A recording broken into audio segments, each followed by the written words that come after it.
ഇതിപ്പോ നോബിളേട്ടന് അവരൊരു പണിയാകുന്നു. ഈ ഇരിക്കുന്ന ജ്യേഷ്ഠനും കൊടുത്തു വറ്റാത്തൊരു പണി. അവർക്കിട്ട് തിരിച്ചൊരു പണിയാൻ ഇവിടെ ആരുമില്ലേ? മാർട്ടിൻ. അപ്പന്റെ പേര് പാപ്പി. ജീവിക്കാൻ വേണ്ടിട്ട് അല്ലറ ചില്ലറ നമ്പറുകളൊക്കെ ഇറക്കാറുണ്ട്.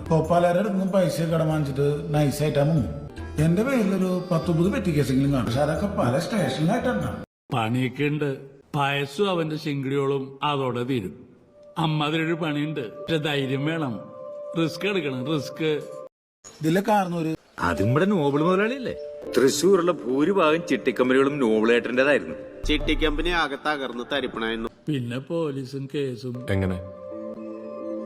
എങ്ങനെയാ പണി കൊടുക്കാന്ന് വെറുതെ ഈ കിളവന്റെ വാങ്ങേണ്ട ഓരോ പണിക്കിറങ്ങണ്ട. അതിലെ നമ്മുടെ ഷബാബ് മാനമര്യാദക്ക് തല്ലും കുത്തായിട്ട് ഇവിടെ നടന്നിരുന്ന ഒരു കാര്യമില്ലാണ്ട് വീട്ടുകാരെ പിടിച്ച് ഗൾഫിക്കാ വിട്ടു.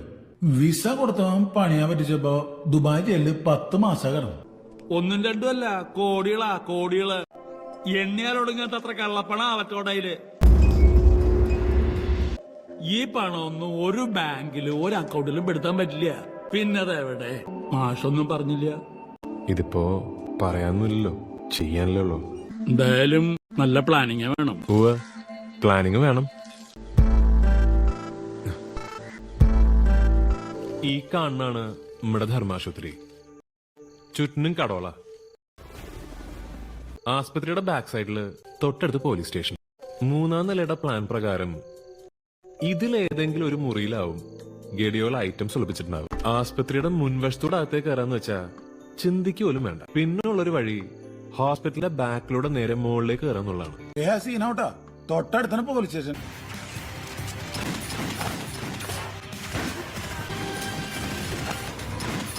സീനാവരുത്.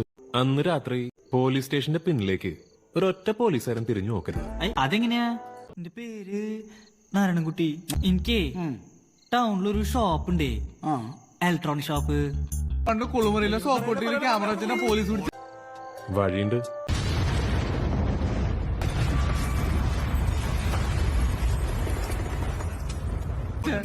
പക്ഷെ അതല്ല ഇപ്പൊ ഇവിടുത്തെ പ്രശ്നം.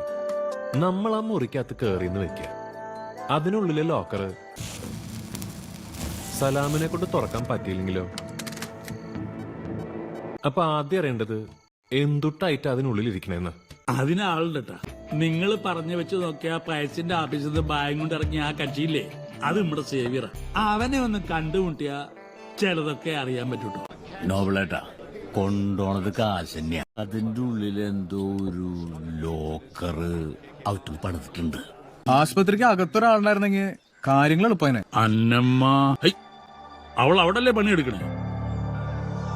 അല്ല, ഞാനിപ്പോ എന്താ ചെയ്യണ്ടേ? വേറൊന്നുമില്ല.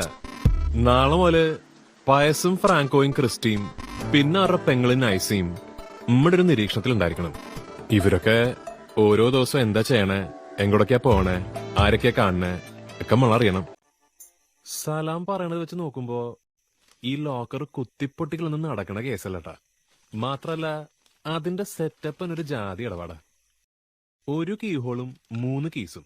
എന്നുവെച്ചാ ഒരേ കീഹോളില് സീക്വൻഷ്യൽ ആയിട്ട് 3 കീസ് ഇടണം.